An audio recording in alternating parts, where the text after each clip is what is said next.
Years ago, I was with my family, and we were spending some time in this cabin in the woods on the edge of this remote lake. And I mean, we were deep in the middle of nowhere. And one morning, my son Trace and I, we woke up and set out to take a walk around the lake.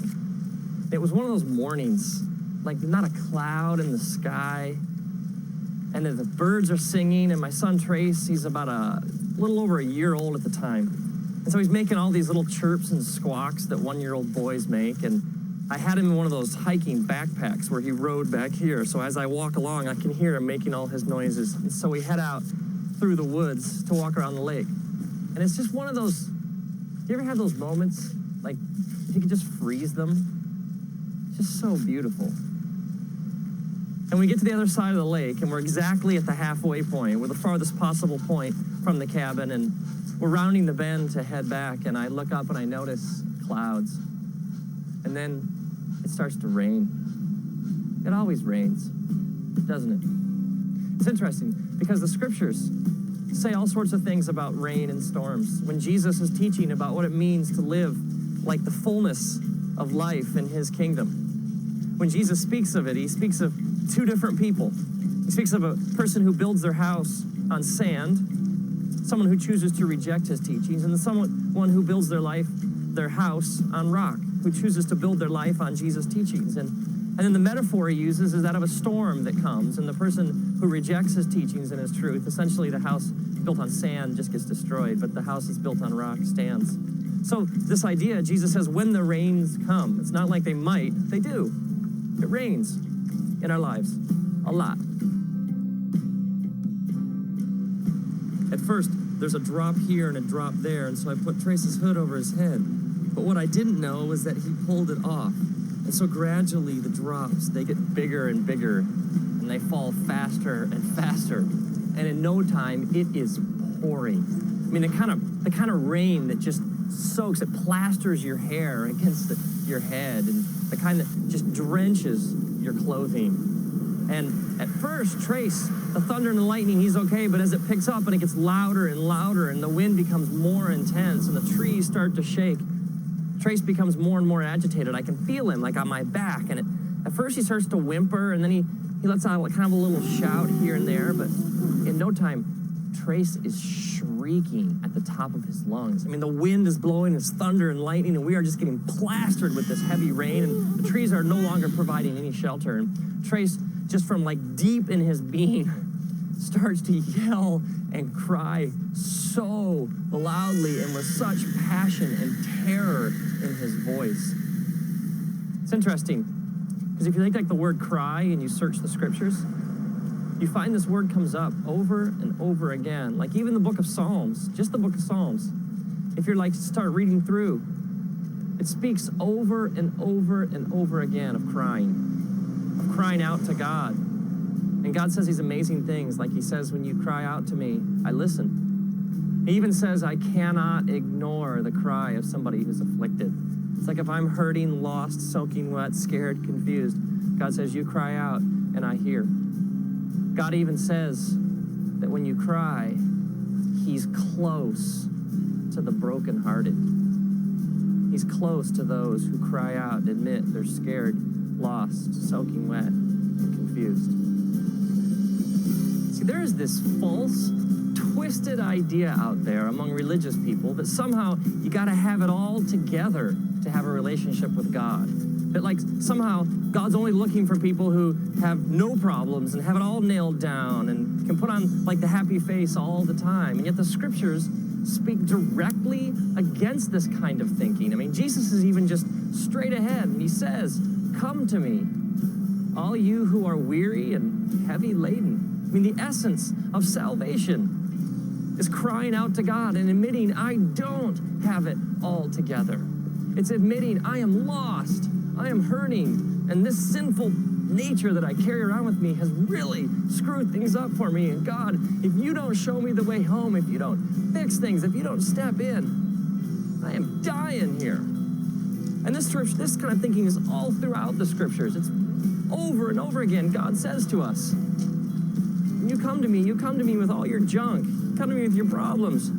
Come to me all screwed up, all messed up. Let me take care of it. Jesus even sets out looking for people. He even says this. He says, I'm not looking for the healthy. I came for the sick. It's interesting if you think about the storm from Trace's perspective. For Trace, the storm is his reality. He sees nothing else.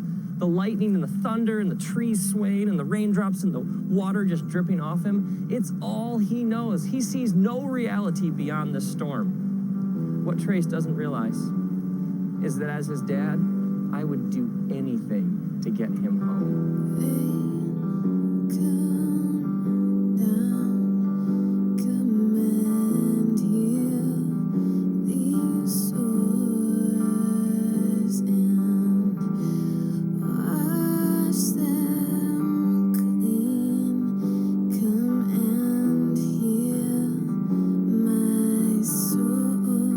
So at this point, Trace is shrieking at the top of his lungs in stereo right behind my head.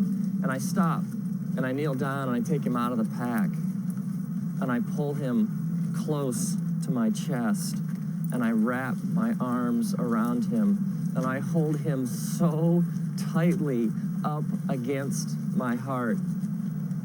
And for the last mile of our walk, the entire time, I bend over and I whisper into his ear over and over again, I love you, buddy.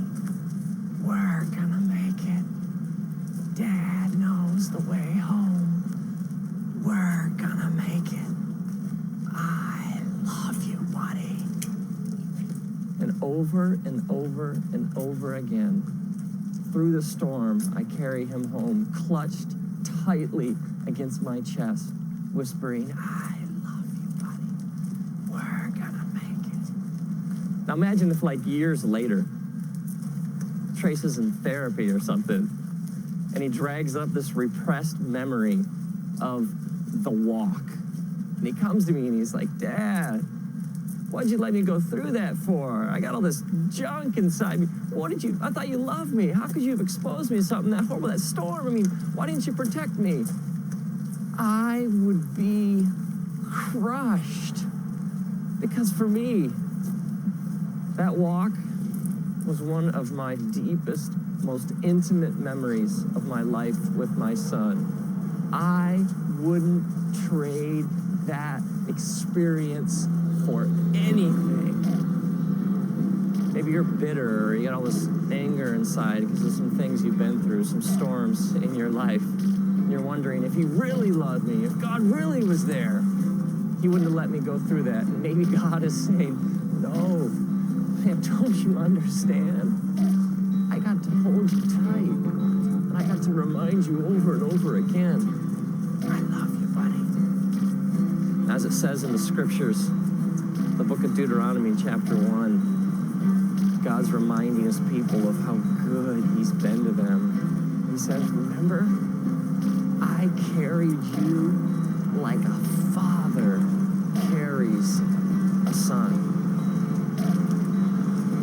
And now, may you, when you're soaking wet, lost, hurting, and confused, may you cry out, and may the creator of the universe take you out of your path.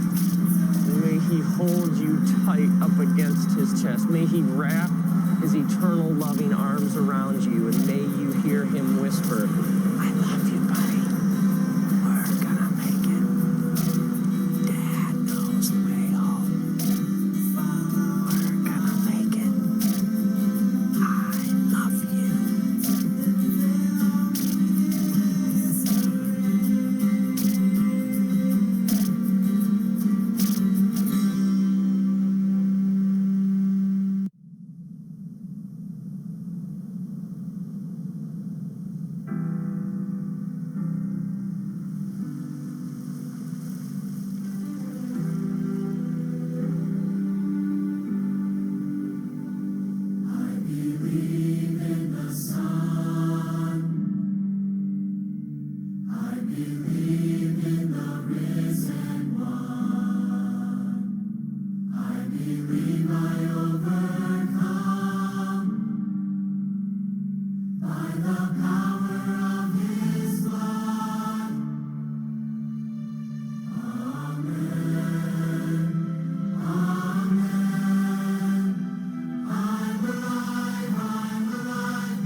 Mercy, call my name.